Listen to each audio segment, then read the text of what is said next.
Assalamualaikum warahmatullahi wabarakatuh. Perkenalkan, nama saya Eka Susi Indriani, S1 Keperawatan Universitas Harapan Bangsa.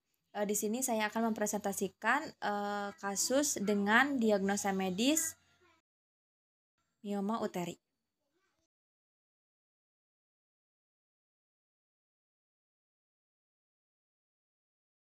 Laporan pendahuluan, ada definisi. Mioma uteri adalah neoplasma jinak yang berasal dari otot uterus dan jaringan ikat yang menumpang sehingga dalam kepustakaan dikenal dengan istilah fibromioma.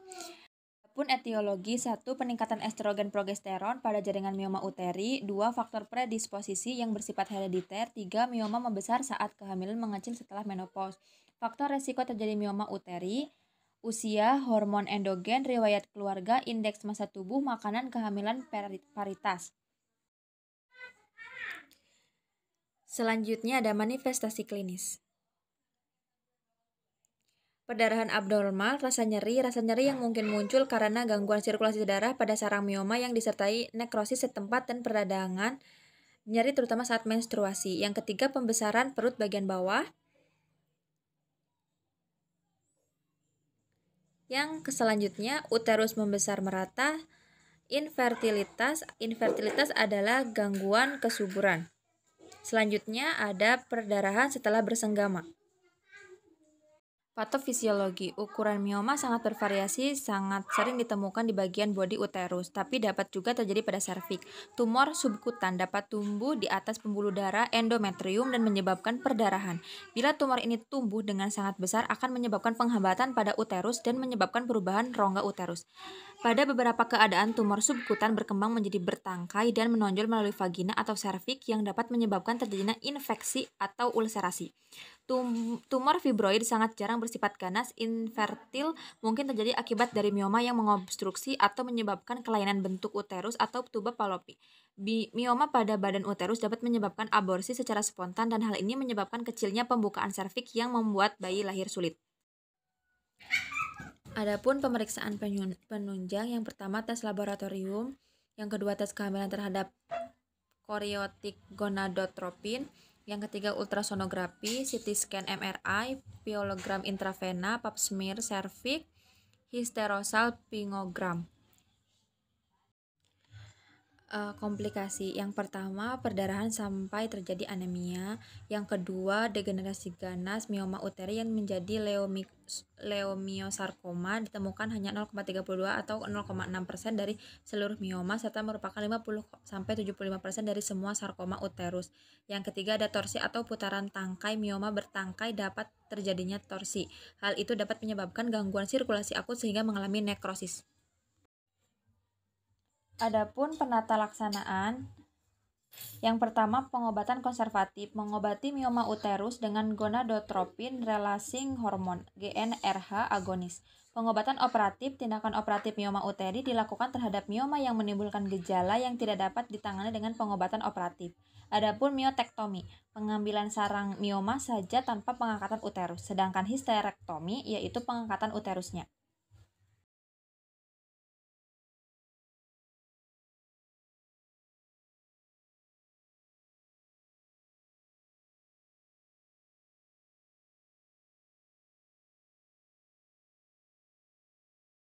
Pengkajian, adapun pengkajian yaitu meliputi identitas pasien, Nyonya E, 41 tahun, ibu rumah tangga, Pegadongan, RT 2 RW 3. Sedangkan identitas keluarga, Tuan S, 45 tahun, wira swasta, Pegadongan.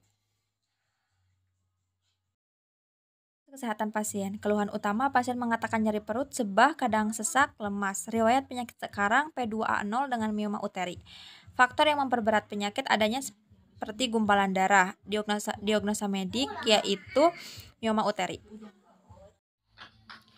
Riwayat keperawatan, riwayat obstetri, riwayat menstruasi, menstruasi 12 tahun, banyaknya 3-24 kali, ganti, sirkulasi teratur, lamanya lebih dari 8 hari, keluhan menstruasi lama. Kebutuhan dasar khusus, BAK 2-3 kali berwarna jernih, BAB 1 kali berwarna kuning atau normal. Pola personal hygiene, mandi, oral hygiene, cuci rambut, normal. Pola istirahat tidur, pola aktivitas, pola kebiasaan yang mempengaruhi kesehatan normal. Pemeriksaan fisik, tekanan darah 116/65, RR 26, nadi 117, suhu 36,6, besar mioma uteri 8,2 sampai 86 cm. Data penunjang laboratorium USG, hasilnya terdapat daging seperti gumpalan darah. Adapun analisis data, yang pertama nyeri akut berhubungan dengan perjalanan penyakit atau mioma uteri. DS pasien mengatakan nyeri saat bergerak, DO nyeri berasa ditusuk jarum di bagian perut bawah sampai ke vagina, skala nyeri 6. Yang kedua, resiko gangguan eliminasi urin berhubungan dengan gangguan sensori akibat penekanan uteri. DS pasien mengatakan sedikit kencing dan saat kencing sakit. DO tekanan darah 111/65, nadi 117, RR 20, SPO 96, BAK 2-3 kali sehari. Yang ketiga, intoleransi aktivitas. DS pasien mengatakan lemas. DO pasien sering dibantu setiap beraktivitas. Pemeriksaan penunjang laboratorium, hasilnya hemoglobin 3,7, eritrosit 2,18. Rencana keperawatan. Yang pertama, diagnosa yang pertama nyeri akut berhubungan dengan perjalanan penyakit atau mioma uteri D0077 SLKI. Selama dilakukan tindakan keperawatan selama 2 kali 24 jam, diharapkan nyeri berkurang dengan kriteria hasil tingkat nyeri L080066, keluhan nyeri berkurang. Psikinya, manajemen nyeri I08238, identifikasi skala nyeri PQRS, identifikasi faktor yang memperberat dan memperingan nyeri, berikan posisi yang nyaman, ajarkan teknik relaksasi, kolaborasi pemberian analgetik. Diagnosa yang kedua yaitu gangguan eliminasi urin berhubungan dengan gangguan sensori akibat penekanan uteri. SLKI setelah dilakukan tindakan keperawatan selama 2 kali 24 jam, diharapkan eliminasi urin membaik dengan kriteria hasil eliminasi urin L04032, desakan berkemih menurun, distensi kandung kemih menurun, frekuensi BAK membaik, karakteristik urin membaik. Psikinya, manajemen eliminasi urin I04152, monitor eliminasi urin, catat waktu-waktu dan haluan berkemih, anjurkan mengukur asupan cairan dan haluan urin, anjurkan minum yang cukup, kolaborasi pemberian obat supositoria uretra. Diagnosa yang ketiga yaitu intoleransi aktivitas berhubungan dengan kelemahan fisik. Setelah dilakukan tindakan keperawatan selama 2 kali 24 jam, diharapkan toleransi aktivitas meningkat dengan kriteria hasil keluhan lelah menurun, perasaan lemah menurun. Psikinya, manajemen energi I05178, identifikasi strategi meningkatnya partisipasi dalam aktivitas, mengurangi aktivitas yang tidak perlu, monitor pola dan jam tidur. Adapun informasi keperawatan, yang pertama mengkaji karakteristik nyeri, respon. DS pasien mengatakan nyeri pada bagian perut bawah, P-nya nyeri saat bergerak, Q serasa ditusuk jarum, R perut bagian bawah atau vagina, skala nyeri 6, T lebih dari 10 menit, DO tekanan darah 116/65, nadi 117, respiratory rate-nya 20, SPO-nya 98. Yang kedua, mengajarkan teknik relaksasi yaitu teknik nafas dalam. DS pasien mengatakan nyeri di daerah perut bawah, DO pasien tampak meringis kesakitan. Yang selanjutnya, pemberian obat analgetik yaitu Santagesik. DO-nya pasien tampak mendingan dan sudah tidak tampak meringis kesakitan lagi. Selanjutnya, memonitor eliminasi urin. DS-nya pasien mengatakan sering kencing tapi sedikit, DO-nya bolak-balik kamar mandi, volume urin sedikit, warna jernih, aroma khas urin. Selanjutnya, menganjurkan mengukur asupan cairan haluan urin. DS-nya pasien mengatakan mau, DO-nya mual muntah, minumnya 200 ml. Selanjutnya, meningkatkan partisipasi dalam aktivitas, mengurangi aktivitas yang tidak perlu, monitor pola jam tidur. DO-nya pasien tampak sudah tidur cukup. Evaluasi keperawatan. Diagnosa pertama, hari pertama, S pasien mengatakan nyeri di bagian bawah perut, O-nya P nyeri ketika bergerak, Q seperti ditusuk-tusuk, R abdomen, S skala nyeri 4, T hilang timbul, A masalah belum teratasi, P intervensi dilanjutkan. Diagnosa kedua, hari pertama, S pasien mengatakan sering berkemih tapi sedikit, O-nya pasien terlihat sering ke kamar mandi, A-nya masalah belum teratasi, P-nya intervensi dilanjutkan.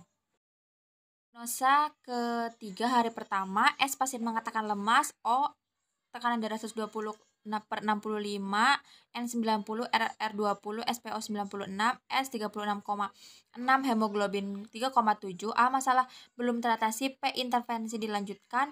Pemantauan aktivitas, mengurangi aktivitas yang tidak berguna, transfusi darah 2 kantung.